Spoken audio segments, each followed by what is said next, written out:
Eric Bailly is close to signing a new 4-year long-term deal at Manchester United Football Club. The breakthrough is reportedly made at the back end of last week. That's Eric Bailly to sign a new deal at Manchester United. Many thought he may be sold this summer, but ESPN, along with a number of other outlets this morning, claim that Eric Bailly is close to a new Manchester United deal.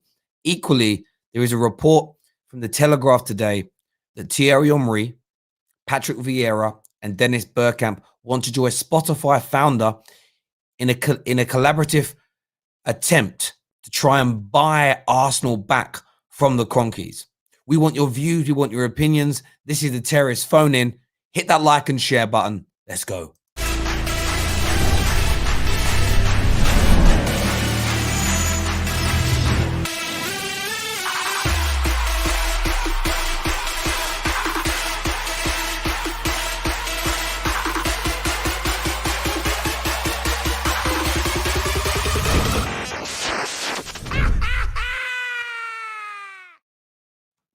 Morning, everybody. Reports suggest this morning from ESPN that Eric Bailly is close to signing a new 4-year deal with Manchester United. The defender is now in advanced talk. There was reportedly a breakthrough at the back end of last week between himself, Ole, and the club. And Manchester United are happy to have Eric Bailly sign on for another 4 years. It says here in the article I'm reading right now that the 27-year-old has been keen to seek assurances from manager Ole Gunnar Solskjaer about playing time, and sources have told ESPN that a breakthrough in negotiations were made late last week. The centre-back is keen to play a more regular role at Manchester United after being restricted to just 8 Premier League appearances this season and 15 in all competitions. But the questions need to be asked here straight away. He's barely featured this year, and everybody has given a difference of opinion as to why. Some people think it's because he doesn't rate him. Others think it's because he can't trust what does appear to be a fairly frail body for a competitive athlete. There's no doubt about it. For a pro athlete, he does get injured somewhat. Everybody's given a different reason as to why he has been in and out of the Manchester United starting lineup. And as we just read out there, 15 appearances only this season. Is a new 4-year deal excessive to some of you? On the other side, if he's good enough, if he's better than Lindelof or better than Maguire, I don't really care which, why hasn't he been getting the game time now? Whatever that reason for him not in getting game time, barring Ole didn't want to play him because he didn't want to commit to a new deal, the contract doesn't make sense. If he doesn't think he's good enough to get in front of them two, and Bailly's complaining that he's not starting, he isn't going to start. If he isn't starting in front of Lindelof or Maguire because he's injury prone, signing a new 4-year deal isn't going to stop him from being injury prone. The only option that makes sense is potentially he was keeping Eric Bailly out of the team because he wanted Eric Bailly to commit to his future at Manchester United first. That's the only thing to me right now that makes logical sense. But I want your views. I want your opinions on this. Jonathan Reed here says no point in him personally signing a new contract unless he's guaranteed starts. And I hear you on that. That makes complete and utter sense.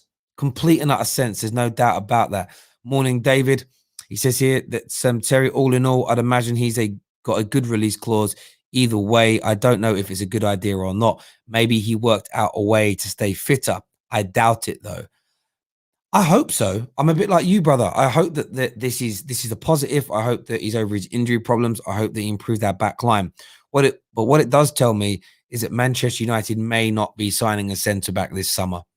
And the hope is, though, that it isn't going to be an overall cheap summer and that we look for those other areas, that CDM role, which we are screaming out for, that right-hand side of the attack, which we are screaming out for. These need to be the areas that Manchester United look to address. But as I say, I want your thoughts and I want your feelings on this right now. Do me a big, big favor and hit that like and share button. In other news, reports from the Telegraph this morning claim, and I'll read these out, that Thierry Henry, Dennis Bergkamp, and Patrick Vieira had joined Spotify owner Daniel in a bid to buy Arsenal. The Gunners supporters made their feelings clear, of course, on Friday with a huge, historic protest outside the Emirates Stadium. It now hangs in the balance as to whether or not the Cronkies will sell. It says here that Stan Kroenke is not beyond the realms of possibility that Stan Kroenke could be negotiated into selling the club. However, it is Josh Kroenke that wants to keep it part of the family's investment portfolio. In the same evening as a protest, a Swedish entrepreneur, Erik, estimated to be worth around 3.4 billion, tweeted his intentions to explore the possibility of acquiring the club. And according to the Daily Telegraph, he is now enlisted the help of 3 Arsenal's most famous invincibles to take forward his bids to take over.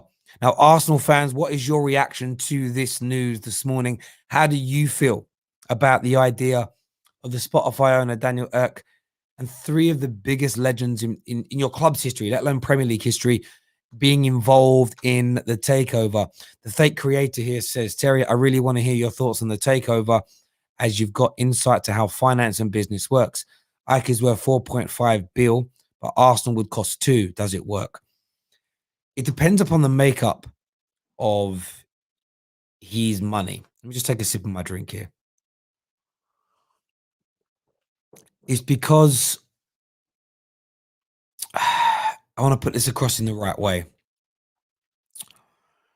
It depends on how the money's broken up. Some wealthy people, it might say they're worth £5 billion, but 85% of that could be assets, properties, land they own, businesses that they are majority shareholders in, etc. Stocks and shares they hold. It may not necessarily be all cash. So it really depends upon how much of the money Daniel Ek has in cash, how much he can raise from consortiums. Will he have to borrow money to be able to buy the football club? The involvement of those Arsenal legends. I'm not sure how much money they're all worth collectively, but I'd be surprised if collectively they were worth more than £100 million. So I don't think it's a financial input that those players are getting. They may be more ceremonial, maybe looking to be instilled in positions that would be running the football club, that could give investors more confidence that the club would be moving in the right direction, etc.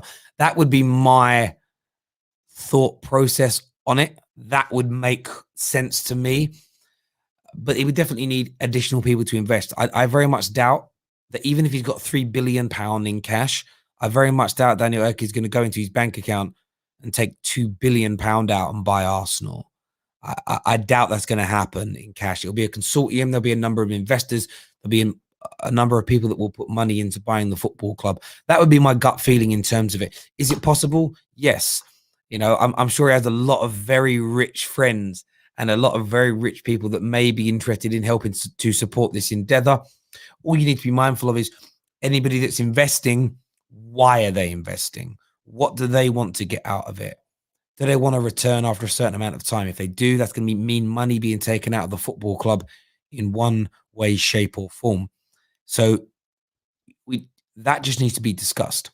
That just needs to be thought through, because if he wants to do this the right way, Daniel, then he also wants to get supporters, trusts, and supporters clubs involved to ensure that they are comfortable every single step of the way. But is it possible? Yes. It just depends on the makeup of it. You don't want 3 or 4 investors putting in £400-500 million each, but then wanting a 10%, 20% yield and return within a 5-year period. That would put a lot of pressure on Arsenal. They might have, I'm just saying you need to be very, very careful who you get into bed with. But is it possible? Absolutely.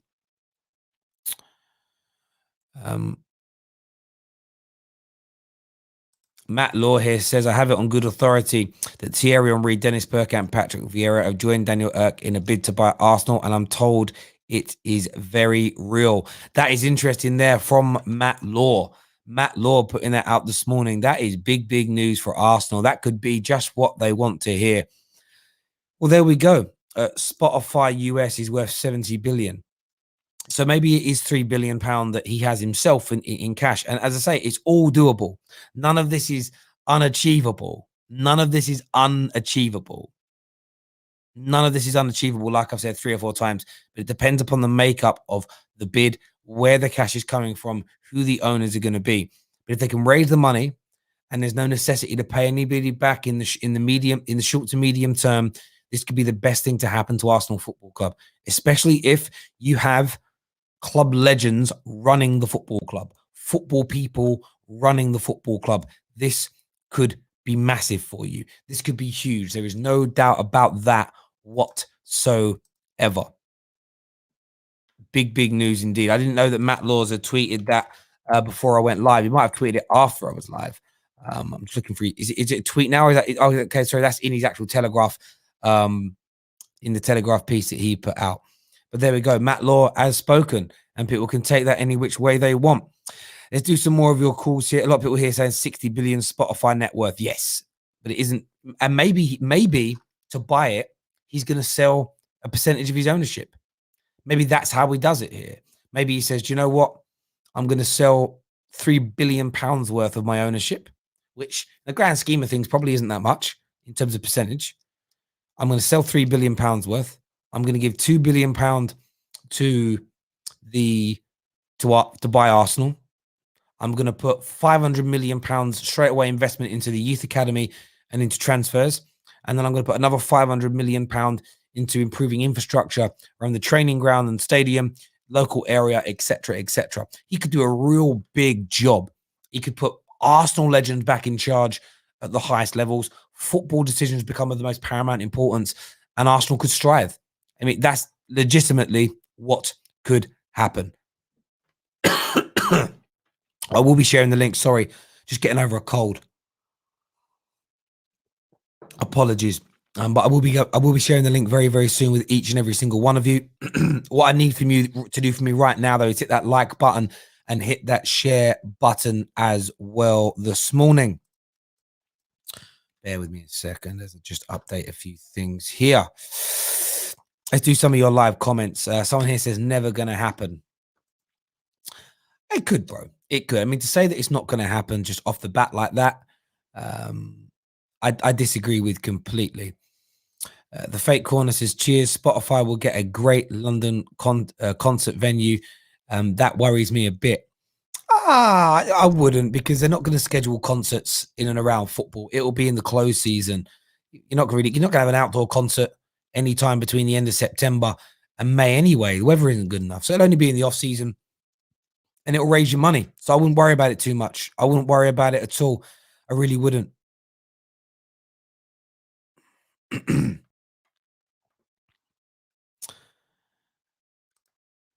Daniel doesn't have the P's. As we just said, sell off a share of Spotify. You've got to think, if it's worth 60 billion, right? Let's just work this out. Okay, if it's worth 60 billion and you sell, I'm saying if you sell 3 billion of it, right? That is only, it's barely anything. It's like 5%. It's like 5%. And then you get to buy if I had a business worth 60 billion and I had a chance to buy my club, my childhood club, and have it run properly, and that would cost me 5% of my business when I'm already rich. Do it. That isn't beyond the realms of possibility. When you think about it, Arsenal owes 144 mil. Yes, they may owe 144 mil, but that's part of the purchase. It's part of the purchase. You say, right, it'll be more detailed than this, but we pay you 2 billion, but you settle your debts.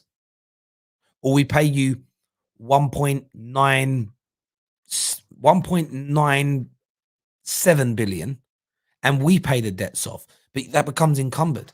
It's what happens generally when you buy a business. If I got to buy a car dealership today, and it makes £1 million profit a year, woohoo, great, I'm going to buy it. But if they owe £3 million in commercial loans, we have to come to an arrangement here, because it isn't a guarantee that the bank that owes the money, that the company owes the money to, is going to pass that credit line across to me because it's under new management. So we may need to come to an arrangement. I might buy it for a certain amount of money, but the debt gets paid off at the same time. They may have to pay it off. You come to an arrangement. You may pass the debt on. It really depends upon the structure of it. But I would imagine a man with this kind of resource, this kind of money, that you would buy it, there'd be no more debt, and you'd invest big money into buying the right kind of players. There's no doubt about it. Chris here says Kroenke out this morning. There we go. Do me a big favor this morning. Like and share this. Of course, other news today. Eric Bailly is close to signing a new 4-year deal with Manchester United Football Club. I want your reaction to that right here, right now. Is that good or bad news? Exciting or worrying news? There are some that are happy. They think he's the best centre-back at the club. But will he play? There are others that feel this could mean a very sparse, cheap summer transfer window. What are your thoughts? What are your opinions? Pav here of a super chat says Microsoft was on the verge of buying Discord for 10 billion. Spotify clearly has to be worth more. The bloke can easily raise cash to buy Arsenal. Let's have a look at that then. Let's write Spotify value. Spotify value and see what it says. It's only worth 67 billion. It's only worth 67 billion. 67 billion? It might not happen now. It's only worth 67 billion.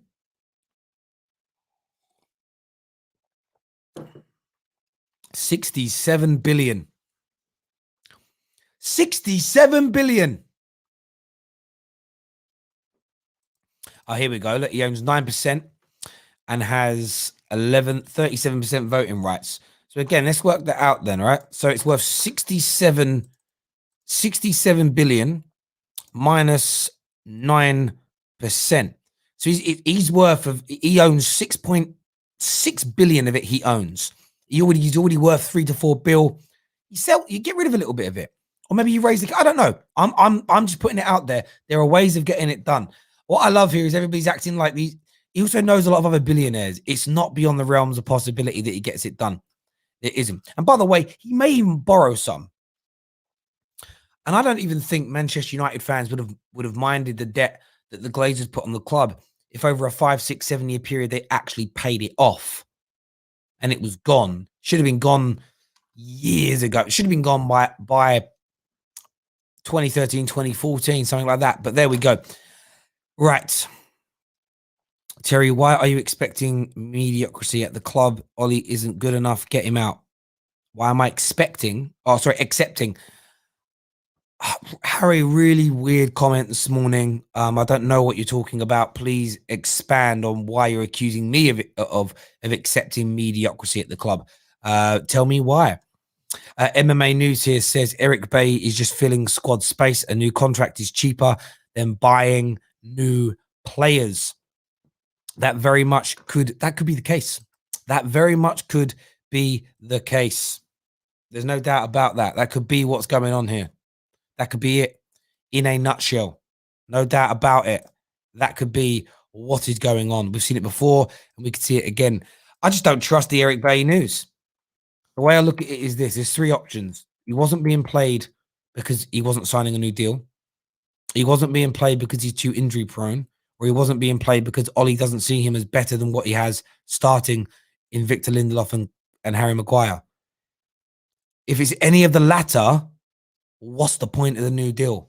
Makes almost no sense to me whatsoever. The hope is that he just wasn't playing him because he wasn't signing a new deal. Some people might say that's petty, but at least it would explain and make sense of why he wasn't in the team. The other 2 options make no sense in terms of him signing a new deal. So they would worry me more if it wasn't the first. They would worry me more if it wasn't the first. Right. Just sharing it out there. If you want to come on and have your say, we're going to share the link with you right now. Hang on a second. Facts, Chris. Flamini is rich. Why doesn't he have any intention to save the club? He might not want to. Let's be honest. You don't have to buy your ex-football club, regardless of how wealthy you are. You may not have no desire to want to run or own a football club. And you can't have a pop at anybody that doesn't want to do it. It doesn't make sense. It doesn't make sense to me anyway. Doesn't make sense to me. If you want to call in, links have been shared in the comment section below. Have you seen Joel Glazer is a hang on. Have you seen Joe Glazer is hold a fan forum? It's to hold a fan forum on Friday. But will it be open? Will it be open for people to ask any question they want? I don't know, and I definitely don't trust. I don't know, and I definitely don't trust. Right, let's go to some calls here. First up on the show with me this morning, KJ's here. KJ, what you saying, mate? Yo, oh man, how depressing is it hearing that Arsenal may get bought? Obviously it's all this news and hearsay and blah blah blah, but bruv, that is so annoying, fam. Like, yo, class of '92, yo, bring up the peas, go find a billionaire and go buy our club. Yo, Gary Neville, you're talking about getting the Glazers out on that. Yo, put your money where your mouth is, then, fam. Go find some man them and go buy our football club. Because you see that Eric Bailly deal, that is just so that they don't have to buy a centre back. I believe that him signing a new deal means that no Varane, no Kunde, no whoever we was talking about, no Ben White, whoever we was linked to, it was all gas, it was all air, because these mans don't care. You know what I'm saying? We are not buying a centre back this summer when we need one. We had 4 positions that we desperately filled: right wing, centre back, striker, DM.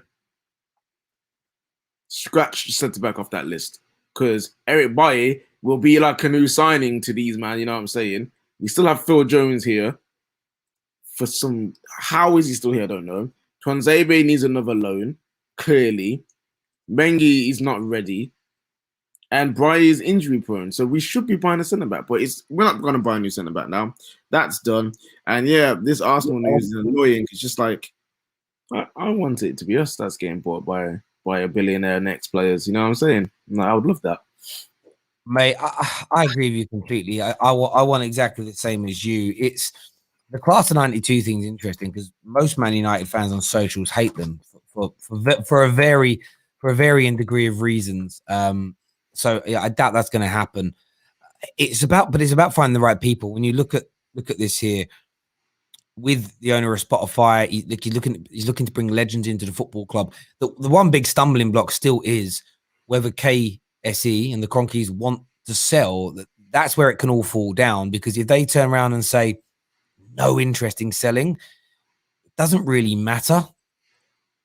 It becomes inconsequential what these individuals want to do. They have to be able to convince them to sell. And I don't know right now if that's going to happen, but we will see. You know, we will see what happens. We'll see what happens moving forward in relation to that. In terms of the Bay deal, I get what you're saying in relation to, you know, what's the reason for it. Can you think of any reason, if they've got to give him a new 4-year deal, why hasn't he, in your opinion, been playing this season? Personally, I just genuinely think it's about the injuries. I feel like they've been monitoring him and they've been being very cautious. And then on top of that, clearly the contract situation was a massive issue. He was going to leave. He sounds like he told the club he wants to leave and he wants to go. So most clubs in that situation are like, all right, cool, we'll put you on the back burner in terms of playing time, because one, we don't want you to get injured again, because you know how injury prone he is. Like Eric Bailly could be like literally 3-4 games into his run, boom, get injured for 6 months, and then that's the transfer done. That's transfer gone anyway. So I can see why they haven't been playing him. But if you're gonna sign this new deal, if you're gonna sign this guy for four years, he needs to be playing. His fitness needs to be at a point where we can play him for 40 to 50 games a season. Yeah. We can't do that right now. So signing him to a new contract makes no sense. I agree. There's something about this deal. Again, you know, this is the problem with a lot of Man United's dealings. There's something about it that doesn't make sense in relation to the fact that why has he not played for the majority of the year? The only one that makes sense, and is what you hope it is that I weren't playing him until he committed himself to us. So, as you say, some people might say that's petty, but It's the best option of the three. If he doesn't think he's good enough, what's the point of being excited? It means we're not buying a new centre back. And if if it's because he was injury prone, why in God's green earth are you giving anybody that's injury prone that you don't want to start more than 15 games a season a new deal? We've just got to hope it's the first the first option, and that they weren't planning for that reason. That's the only thing that would give me excuse me, a kind of a sense of comfort in this new deal. This stinks of Glazonomics. This stinks of Glazonomics. They probably think, oh, the fans love Eric. They're mad at us. Oh, if we sign him to a new deal, they will be okay with it. Now, bun you pagans, bro. You guys are idiots. You know what I'm saying? We don't need Eric Bailly to be at this football club for another 4 years to be in the hospital bed. We don't need that. We need a new centre back called Rafael Varane. Listen, I hear you completely. KJ, thank you for coming on this morning, mate. Really appreciate that, my brother. Yeah, top man, speak to you soon, big man. Listen, KJ spoke passionately there. Is this Glazonomics at Manchester United? Is this them cutting corners? Hit that like button right now. Share this stream on your social media platforms. Subscribe, and also turn on the bell notifications at the same time. Very important to us that you do that. Harry Baxter here says, Terry, if Ole bottles the Europa this year, do you think he should get axed? Yes. I think he's hit his ceiling anyway. I don't think he's good enough to make us win Champions Leagues and Premier Leagues, even with a better squad. That's been my thoughts, my feelings for a very, very long time now. That hasn't changed at all with anything else that's gone on. So I still think we need to look beyond him. But with all the change going on behind the scenes, it's probably not best to commit to a new manager right now anyway, in my view. Let's just see how the land lies. Why are they United? Why are they pissed of United fans? It is because McGregor wants to buy. Okay, I kind of get what you're saying there. I think, sorry, I just didn't understand the language there. United fans, of course, will be annoyed if rivals with bad owners get bought out and we're stuck with bad owners. That's just a normal sense and normal feeling, isn't it? It has to be. Let's look some more of let's go to some more of these calls here. Gunnar Sow's on the show. What are you saying? Yo, Terry, can you hear me? Yes, bro. What do you want to say? Bro, this news is the best news of I woke up, saw the news today right now.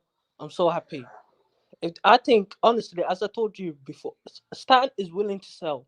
It's Josh. There's only one person that's stopping us from to sell the club. It's Josh. And I think if we go beyond his head and we just ask Stan, I think Stan is willing to sell the club. He doesn't care about it. And Josh is not here enough anyways. So I think if these guys are serious, I think Arsenal will be much easier to sell than you actually think. And also, our debts are not so bad if you compare it to United's debt, to City's debt, to Tottenham's debt. We got only 200 million, thanks to Wenger and this Kroenke group, where they never spend money on us. We got a low debt. If you think about a big club, there's only 200 million. That's nothing. If you think about it, Barcelona are crazy in that. Real Madrid are crazy in that. I think if these guys are serious, Terry, they're gonna buy the club. Stan Kroenke does not care. He will sell it within a day if he has to. He will sell it if they give him a good offer. That guy, he has enough money. He has enough friends. He has enough shares. He has enough voting rights where he can sell a portion of his voting rights or shares to raise up capital. And at the worst case scenario, he can add more people into the group. This is the best news of Arsenal, and you fans are scared because without Stan Kroenke, we will be winning leagues.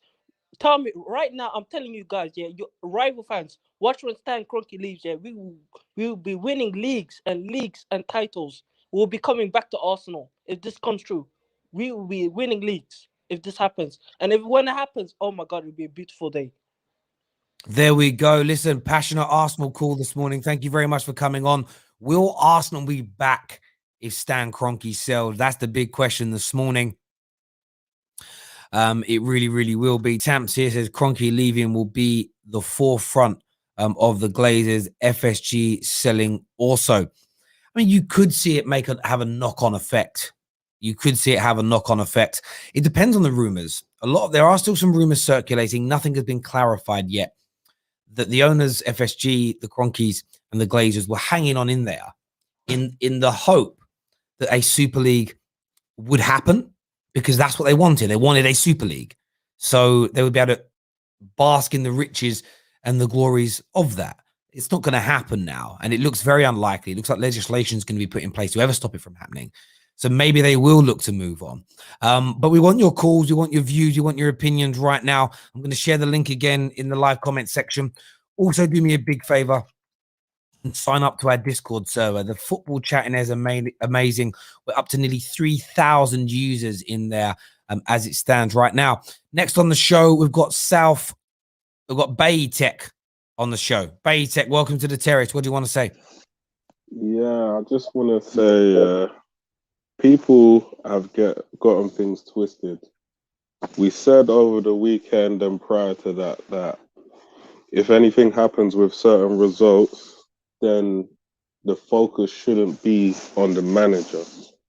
But to my dismay, I'm seeing Ole out after a draw. We're not going to win the title anyway. So I just don't understand all this ill feeling towards the manager. Secondly, the manager, if you know that we need all these players, we need like 4 or 5 players for certain key positions that we're weak in. Some positions we need backup in those areas to, you know, push certain people on.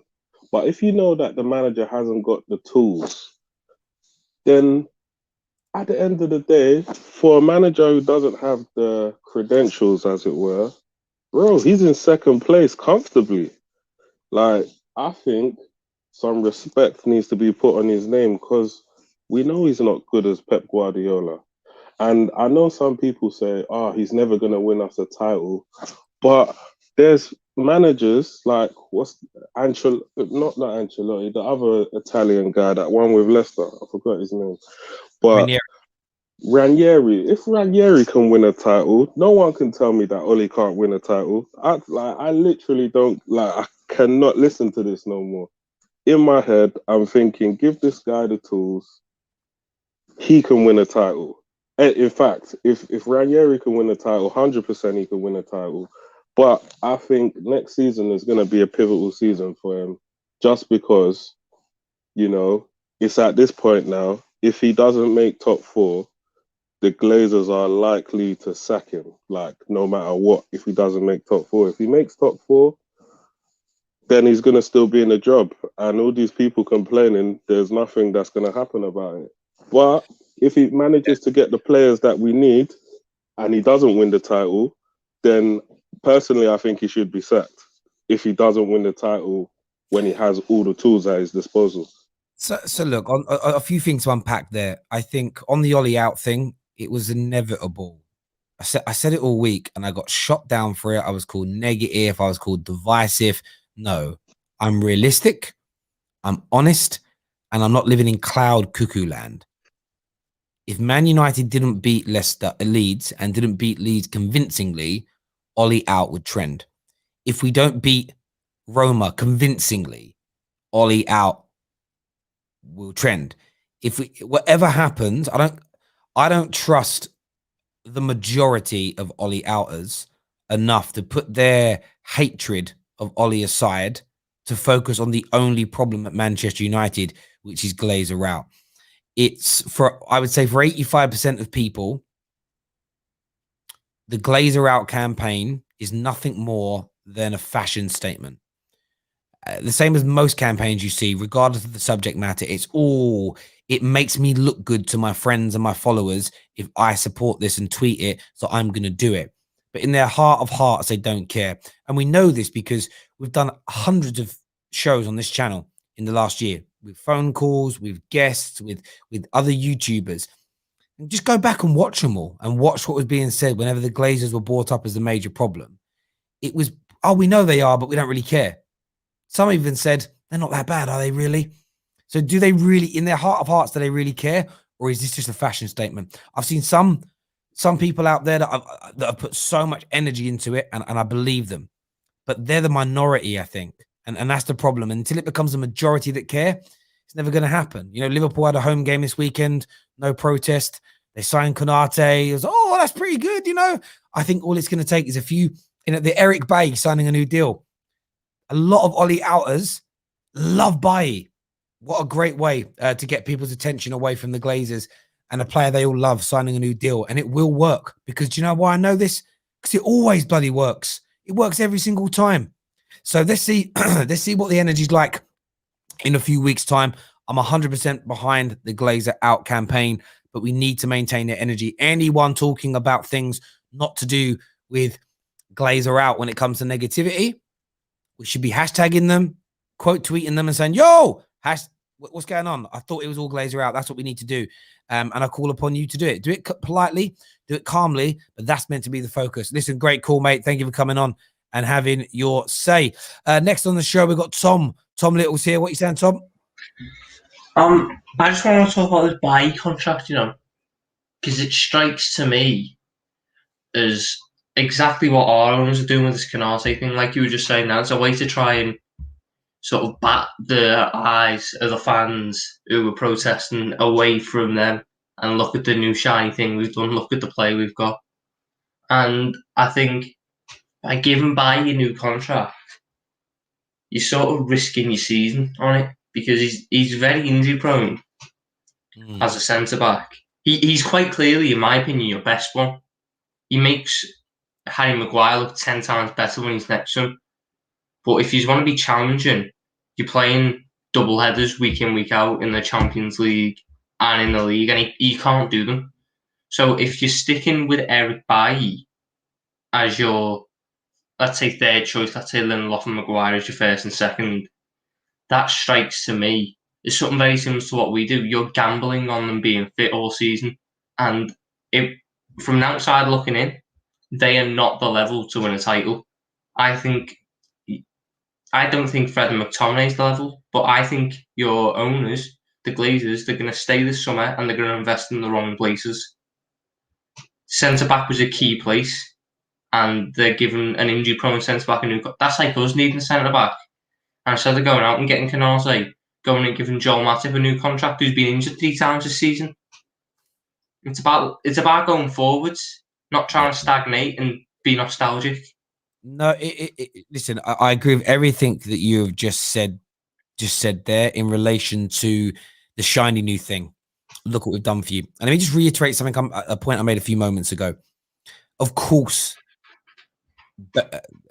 Ole can be criticised, Klopp can be criticised, Arteta could be criticised. Of course, we can complain about a player performing poorly, but it's about the ratio of blame.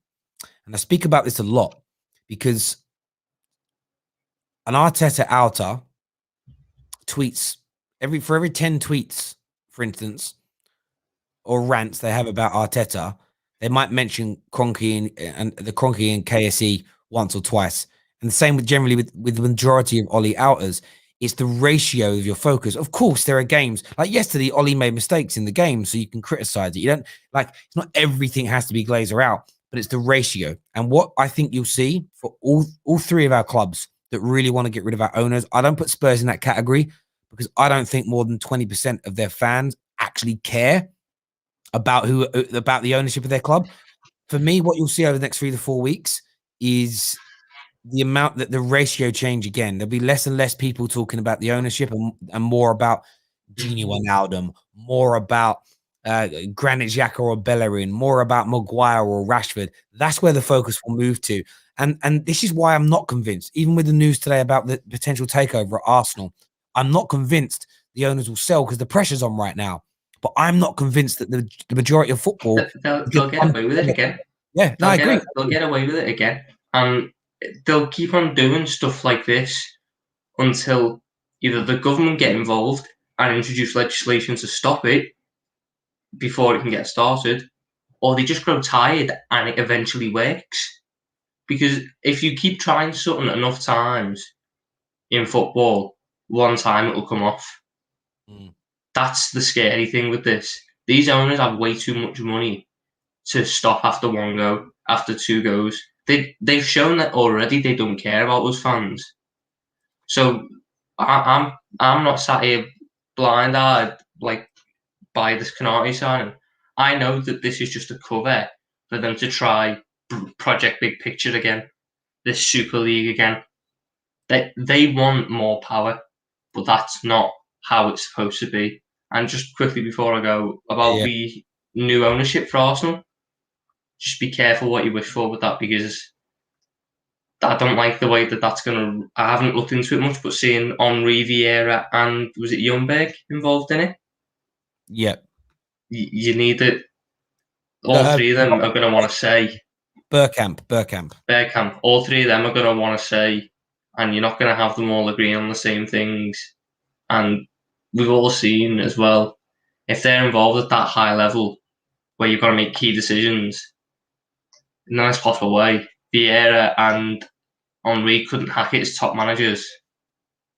What's to say they're going to hack it at a top boardroom level, where it's even less related to football and more related to business? Mate, I hear you on that. I think it's a long way to go in that deal, and a lot of Arsenal fans are very, very excited about it. But yeah, my feedback is just slow down a little bit, because the most important thing is your owners have still got to want to sell before anything happens. So let's just see. Again, if you keep the pressure up, maybe it's if in 3 or 4 weeks' time, you win the Europa League and then you announce the signing of Jack Grealish. I'm just throwing it out there as an example. How much energy is there going to be for Kroenke out? I don't know if there will be. There won't be Kroenke out. There'll be, he's not that bad, is he? Look at what he's done for us. It's like us. We love our club so much. It's a bit, I always relate it to, like, when I watch soaps. It's a bit like you always see in a soap someone gets cheated on, and they always end up taking the person back, and it's sort of like, but he's going to cheat again, or she's going to cheat again. Yeah, but I love them. This time it'll be okay. We always convince ourselves of it. We always convince ourselves like things we love that mistreat us are going to start treating us better, and it seldom happens. People are what they are, and our owners are what they are. Tom, great call, mate. Thank you for coming on, having your say. Top man. Hit that like and share button this morning, people. Tahir says, I don't care who FSG buy or what they do. The damage has been done. FSG were busy scheming behind our backs and not supporting Klopp. FSG out. Leave. Next on the show, Ryan's here. Ryan is a Liverpool fan. Morning, Ryan. I'm doing good, man. How are you doing, Terry? Good, yeah, I'm good. Yeah, not a problem, bro. What do you want to say? I'm sick and tired of FSG. They need to leave. Why they want to do English football this? They don't love us. They cheat us. They come with big picture. They're going to continue doing stuff to irritate a lot of fans. No, Bailly is a good player. I'm not going to lie to you. He's a very good player. Bailly fit is Manchester United best defender. And he just cannot keep fit. Look how many times him injured. He's the next Joel Matip. Joel Matip, whenever they play, Terry, no question about it. They are excellent player.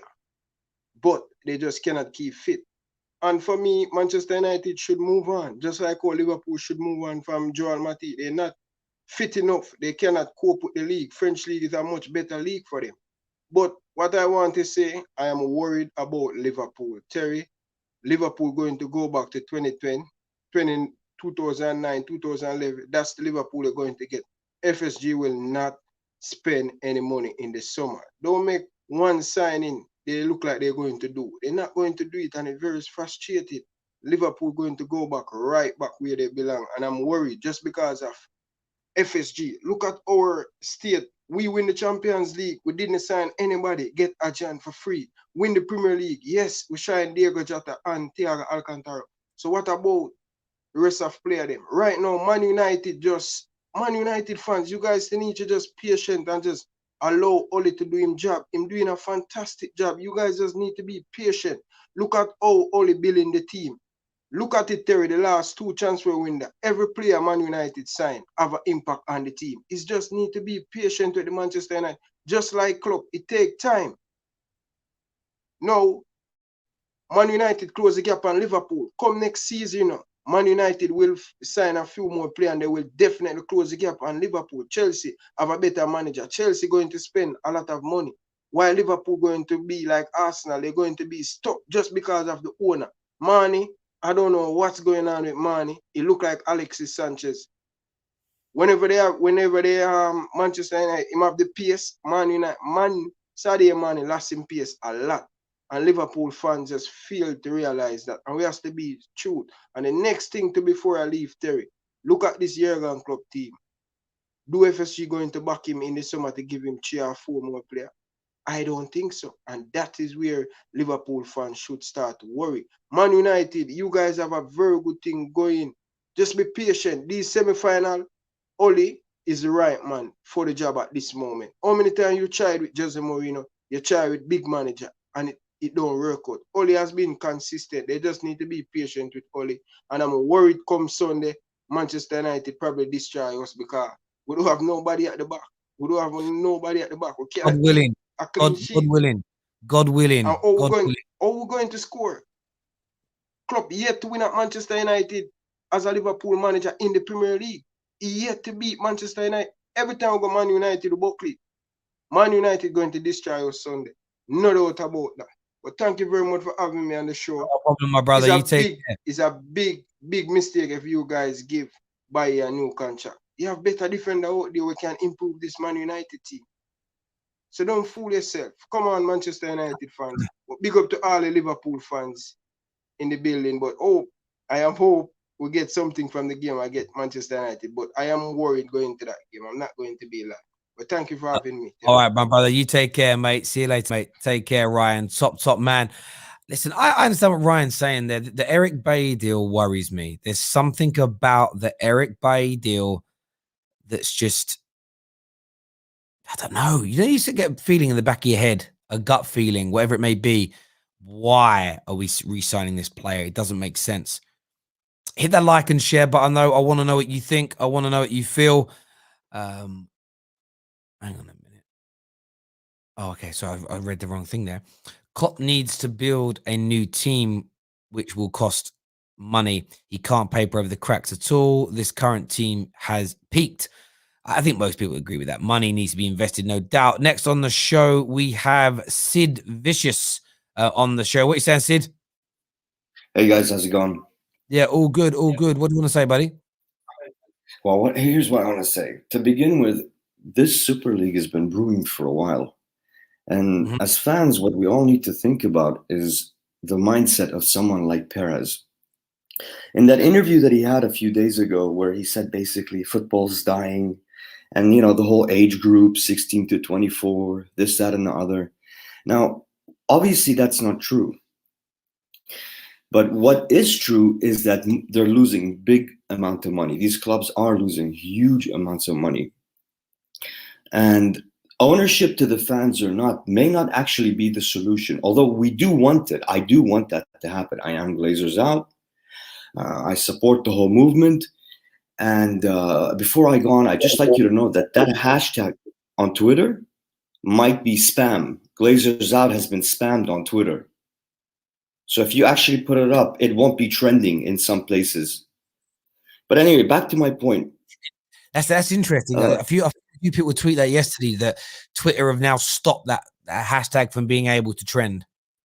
Yes, and during the protests outside Old Trafford the other day, because I was monitoring Twitter, and I had basically 3-4 feeds open from the UK, the US, Europe, and the Middle East. And basically what I saw, it didn't come up. You'd see Old Trafford come up. You'd see, a few sort of other names. I think Man United came up. But Glazers out wouldn't. And yet everyone else was tweeting Glazers out.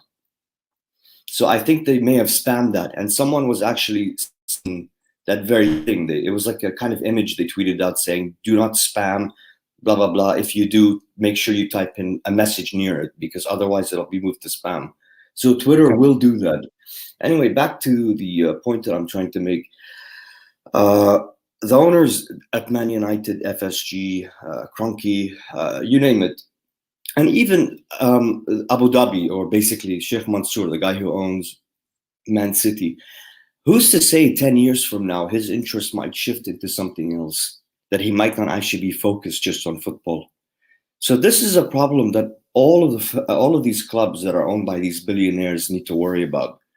Fans need to actually unite, and they actually need to sort of stand with each other and say, you know what, enough of this. this 50+1 rule, this is what we're looking for, this is what we want, and this is what's right for football. This isn't a franchise. I don't want Manchester United to be Manila United one day, or to be Miami United the other day. It's in Manchester. It's a club, and it's not a franchise. It's a club with history, with so much. And same goes for City. Same goes for Liverpool. And they're not our rivals now. After what happened last week, I don't look at them as rivals anymore. I look at them as actually allies, as friends, fans. I'm talking about. Yeah. So the important thing is that we all unite. And I hear that. The problem you've got is it's never going to happen. And what I mean by that is, you saw yesterday. Now I get that Leeds United were not involved at all with, like Leeds United were not involved at all with the Super Six thing.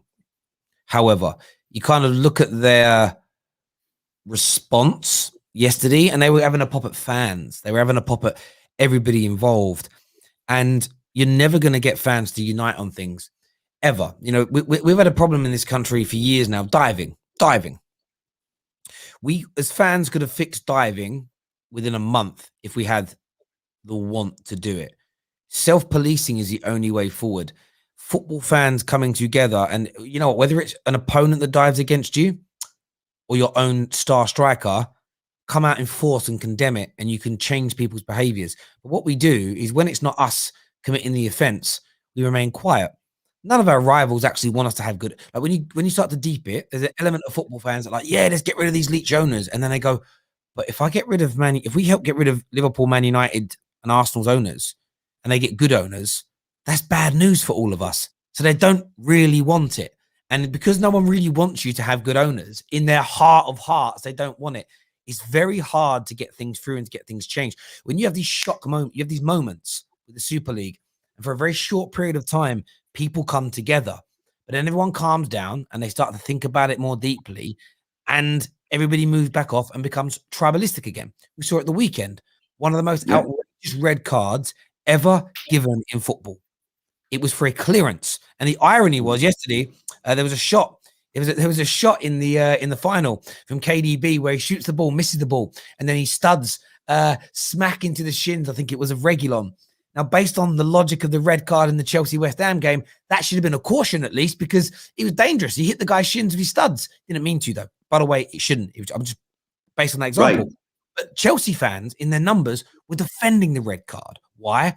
Because they took it as, if the red card shouldn't have happened, you're trying to take something away from Chelsea. You're attacking Chelsea here. So they all become tribalistic and defended their club. The irony was, right, even touching your club, you're never, ever going to get unity amongst football fans, ever. Maybe for a week, maybe on certain anniversaries of the Munich disaster, anniversaries of Hillsborough, if fans come together. A day later, back to being tribalistic, back to hatred. And that's why there'll never be sustainable change in the game over here, in my opinion, because nobody really cares. In the cold, hard light of day, Liverpool fans, Leeds fans, City fans, Arsenal fans, Chelsea fans, they all want Man United to have a bad owner. Why would they want Man United to be run well? It makes no odds. So until we get to a point where we actually want to work together, it's going to be very hard to change things about the game that we don't like. Mate, great call. Thank you for coming on. I will say one last point, and I don't mean to. Super chat here from Cameron says, the Glazers and Kroenke are stubborn, soulless jackasses who only care about the bottom line.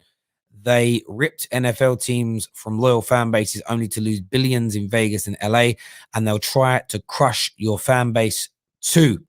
That's a damning super chat to start your Monday mornings off with. There we go. But hit that like and share button. We're still live. We've got another call here. We've got man like Danny Devil in the details. What you saying, bro? Sorry, can you hear me? I just put my headphones in. Yeah, I can hear you, bro. Listen, I'm vexed. I'm absolutely vexed. Look, it's Glazers out. We all know that. Glazers out. Woodward's going. Fantastic. I have a question for Ole Outers, though. If Ole Gunnar Solskjaer doesn't rate Eric Bailly and he thinks Lindelof is better, and you take into account the fact that Eric Bailly is injury prone, why is he getting a new contract? Please tell me in the comment, Ole Outers, why is Eric Bailly getting a new contract? Because you guys keep telling me Ole does not rate him. So why is he getting a new contract? Why are we giving a new contract to an injury prone player? Why? I know you know the answer, Terry. It is the policy of the Glazers to treat football players as assets and maintain their value, even if that hinders what we can do in the upcoming transfer market. These guys are so incompetent, Terry. It makes my blood boil, honestly. These guys are so stupid. When a player has 2 years left on his contract, you assess whether he's valuable to you as a football player. That's what you're supposed to be assessing. His value as a football player on the pitch. What can he do for you? Can he contribute to you being title winners? The answer is no. 2 years left on his deal. Accept the L. Move him on. Get a new centre back in. What's wrong with you? What's wrong with these people? I don't understand these owners, Terry. Like, one thing I did notice, this is the truth about it, right? Under LBG, they made so many mistakes, right? But they didn't learn from it in the right way. The turnover of players under LBG was high. We made some horrible mistakes. Johnny Evans gone for 7 mil. Javier Hernandez sold for 7 million.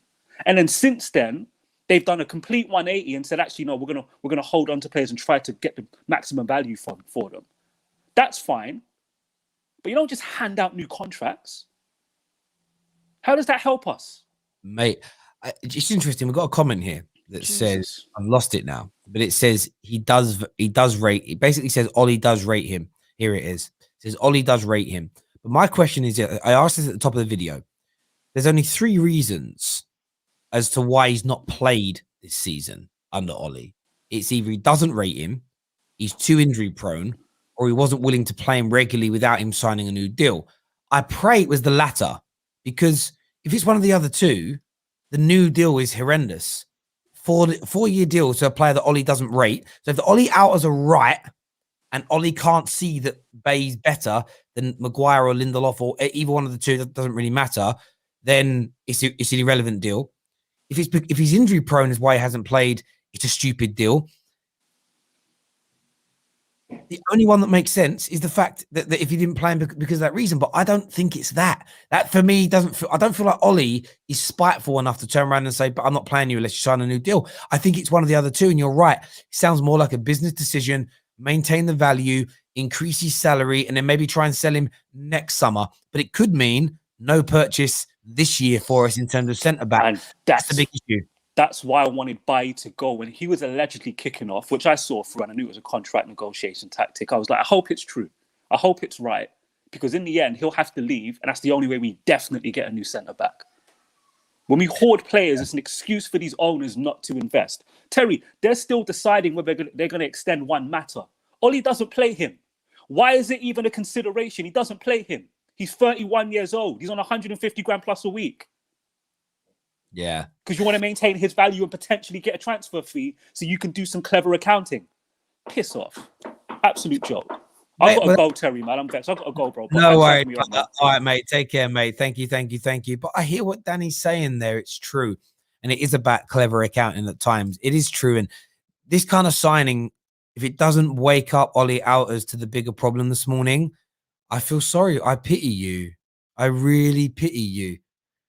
Because this new deal doesn't compute with all the accusations that you have thrown at Ollie over the past 12 months. It makes 0 sense. Why would you give a 4-year deal to a player that you said Ollie doesn't rate, that you said Ollie doesn't understand, that you said Ollie can't see is better than Maguire or Lindelof? Why is he giving him a new deal? Ask yourself that question deeply. And maybe then we arrive at the right conclusion, which is #Glazers out. Abs is with us this morning. Abs, morning, mate. What are you saying, big man? How are you? Yeah, I'm good. What do you make of this Eric Bailly news this morning? It's not a shock. I don't know why people are acting shocked for. Didn't we hear a couple of weeks ago Bailly was pissed off because they want to offer him a new contract just to maintain his value? So fans, this is just stop getting shocked. The end of the day is interesting because, like I said, like Danny said, it's to manage his value, which is standard in any business world. It just means that I'm just still interested to see who we're going to get in the summer. That's the thing. I don't think we need a centre-back. I feel like we could go another year without a centre-back if we could get a good DM and a right mid. But like I said, it depends on what Ollie wants. Yeah, I hear you on that, bro. I do get you on that. I think for me, it's about what else we do. So you re-sign Bailly, Yeah. and then but you get I'm just going to throw names out there. You sign an Ndidi, you get Sancho, and you bring in a good Martinez up front. Players will be forgiving, and then you sell Bailly next summer, good money, and you reinvest. You know, maybe we were looking at Rafael Varane. Varane's now decided I'm going Chelsea, so the club thinks I'll look elsewhere. These things all make sense to me. The problem I think we do have, and you make a good balance point there, is we don't trust the way this club is run. So we see the news and it triggers us because it feels like the signing of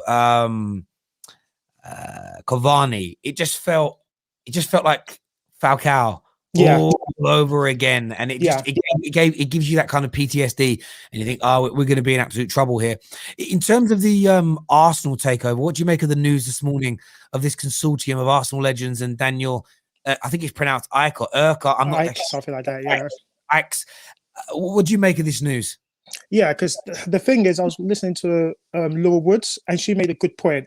The 50+1 thing for Premier League clubs, that's come and gone. That's not going to happen just because of the value of each club. Like Arsenal and Tottenham are worth over $1 billion.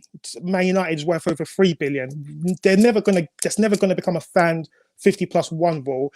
The consortium of ex-footballers, I feel like that's a more softer way to have that sort of fan DNA in it. I think the thing that football needs to do is, I think fans need to be at decision making. So either in boardrooms or even at UEFA. Why is there no fan representation at UEFA or FIFA? It should be. Football's for the fans.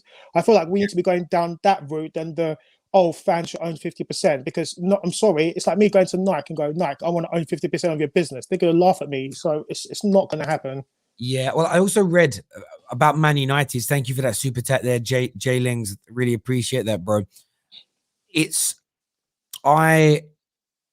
I don't know where I read this, but Man United's business, the club is owned via businesses formed in the Cayman Islands, which means the UK government and the Premier League has zero jurisdiction. So they cannot enforce a 50+1 rule over that business. To get that done, it would mean rewriting the law in this country for all business. And there's no way that they're going to be able to do that. Why? Because too many high net worth individuals have businesses that come through via the Cayman Islands, and it becomes a catch-22. So I worked in private banking, not to this degree, but I understand there's a lot of money that's held offshore by businesses and companies. And there's an argument that's lobbied by some to say that should be illegal. All that money should be taxed. There's the other argument to say, yeah, but these people live here and they spend that money in the UK, so they're still pumping it into the economy. If you start taxing them on it as well before it even arrives, then they'll just leave and live in another country that doesn't do it, and they're not spending money here. So it becomes a bit of a rock and a hard place. Do you not tax it, but let them spend all here, or do you tax it and then they potentially leave? Make your mind up, and it moves away from a moralistic decision, and it becomes a business and commercial decision in many, many ways. What is best for the economy and the rest of the people? So that isn't going to happen. But you're right, there does need to be. I just think it's better ownership in terms of. And I don't know how they do this in a legit way, but my like pie in the sky feeling is there should be a pool of money. There should be agreements of X being invested, and it can't be withdrawn. It can't be sold to certain types of businesses. Only a certain percentage can be levied in debt, and the debt has to be capital and interest repayments, not just interest payments of the capital gets. There has to be some kind of rules put in place moving forward that is going to protect the football clubs from bad owners. You know, that for me is what is key. And at least then, even if you've got Glazers, you've got Kroenkes, at least then they have to adhere to these rules, and they can't just run it like a free enterprise. Like, you want free enterprise to a degree, but with legislation. Because banks are not privately owned. They're privately owned companies, but they still have to operate within regulation. They can't do exactly what they want. They still have to operate in a certain way. So a lot of people, I know it's different in the States. I'm not sure on the law there, but here you can put litigation, legislation, and regulators in place that controls how people run their businesses. That's what I think what's massively needed. Yeah, it's like I said, to actually change the structure of ownership, especially for clubs, is not going to happen in the UK. But if you've said, for example, in the Premier League bylaws, there's an article, something that says if anything involving the community, like moving a club or joining another league, you have to get 75% of the fans to vote yes to it. Yeah. Okay, I mean, things like that, but the actual structural change of things like that, it's not going to happen. Like, people should just get it out of their minds. There should be new rules of how to manage, like, the structure. I feel like a wage cap needs to come in, a value cap. Akinfenwa said it recently. I think there should be a value cap, because Haaland should not be worth 200 million and want 500,000 a week. That's why these owners are looking to get more money, because if things value like that keeps going up, they're going to need to get more money in the game, and that's the thing as well. And I think as well, it makes people go to the right club at the right time. So Yeah. I'll go to Dortmund first, do well, and then we'll create a massive bidding war in 2 years' time. It will be, if I sign a 5-year deal at Dortmund, I could up for 30 million. The maximum I can be sold for is 80 million. So I might as well not go there. I'll go to the Man United or the Real Madrid or the Liverpool now, because I want to go to a club that isn't a selling club, that isn't a feed club to everybody else. I think that's the real key component there. Abs, great call, mate, as ever. Cheers, Thank you very much for coming on, mate. Take care of yourself, buddy. Next up on the show, man like Ramsey is here. What are you saying, Ramsey? Yo, what's happening, Terry? You good? I'm good, brother. What's your take on this news this morning? Arsenal takeover maybe pending? Yeah, I mean, listen, first of all, it's Kroenke out each and every time. And second of all, yeah, it's one of them ones where it's like, all we've heard all week is that Kroenke won't sell. Josh has said that he wants Arsenal for the long term. It's one of his, I think Ornstein said that, KSC had said that it's one of their crown jewels as with the LA Rams. So, they're a big part of it. But I see it as the fact that because we made the noise on Friday night, and because we've made the noise all week, we've now got someone to throw the hat in the ring. Now, what comes of that? It may never happen, and we're not going to be gullible to think this is it now. This is going to happen. But all of a sudden, you make some noise, and someone decides to say, you know what? I'm a billionaire. I've got some money. I'm an Arsenal fan, and I'm just saying, you know what? I might be interested in buying the club. Like it may come to nothing, but it started a conversation, and then now the rumors are saying that is it a couple of the Invincibles, Henry, Bergkamp, and Vieira are on board with it, or I don't know what it means by joining him with it, but it's something to apply the more pressure. So now all of a sudden there's a little bit more pressure being applied. That first of all you had the owner, the CEO throwing his hat in the ring, and then you've got 3 Invincibles on board of it. And that's only going to build the momentum to get the Kroenkes out. Now, have we not made any noise? They will just be going the same way as they've been getting on for the past however long, 10 years or whatever it is. And so, listen, as I said, it could be the start of someone else making a bid. Now one person's made a bid. You might get the Dangottis or whoever else is now who was interested before to say, actually, if they've made a bid, I'm going to make a bid as well. You know what I mean? And all of a sudden, you start moving things on. So, like, as much as there's pessimism about them selling, for me, it's just like you've opened a conversation, and that's what we want, really. We want people to start, making these bids, because it's not like, when Man United fans were calling for Ed Woodward to go, you could just sack him. It's easy, it's done.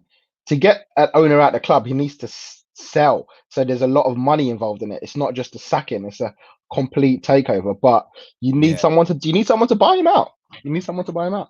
You do, and I think you're right that the noise needs to remain, the pressure needs to remain, and as we say, a big signing shouldn't change that, or a bad result shouldn't change it. So, if you get slapped, but in the Good Evening Derby on Thursday, you get slapped and beat. Yes, there needs to be criticism, of course, for bad player performances, and if the manager get things wrong, but that can't be the focus. The focus has to remain on the people that have put your club in this position. And that's my biggest fear. We've seen with Liverpool fans, Konate pretty much announced. I haven't really seen much FSG stuff out all weekend. It'd be interesting to see Man United have another big protest scheduled for this Sunday when they play Liverpool. It'd be interesting to see the support that gets from Liverpool fans, if any. Now, originally it was like, we'll all do it together. Liverpool fans seem to be pulling away from that a little bit now. As an example, if Arsenal sign a really big player in the summer, will the energy be the same? And I think it does have to be, but I'm just skeptical about it because I feel like we've been going through this. So we've gone through this so many times before as fans, and nothing ever really changes. But we will see, mate. In terms of the Eric Bailly news, shocking, surprising.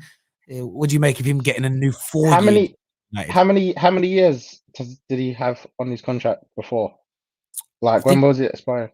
Expires this summer. I think that's it. I think it's gone this summer. Oh, it's actually this summer. Oh, okay. I think.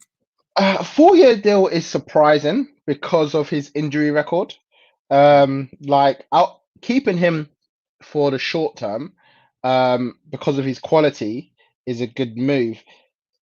If like what you don't want is lumbered with a player who was going to be constantly injured, and as we've seen this season, I think Ollie probably believes he is, maybe one of the better defenders, but you can't rely on him to be a partner with Maguire because he's constantly getting injured and you can't build a relationship there. Whereas I feel like he probably feels that Lindelof isn't as good, but is more reliable to play. So I'm just going to have them as my number 1 and number 2.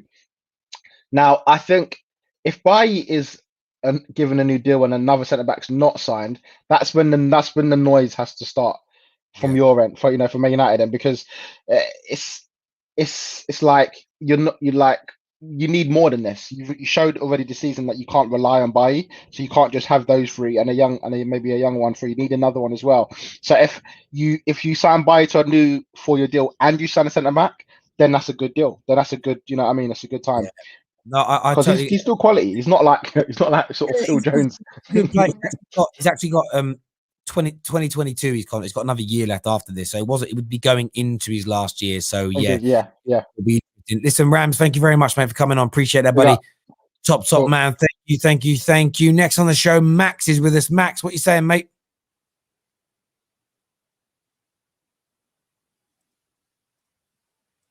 Max didn't speak, so we'll go to Indiana. What are you saying, Indiana? Terry, this deal's nonsense. I'm not happy about this at all. This tells me that we're not buying a centre-back.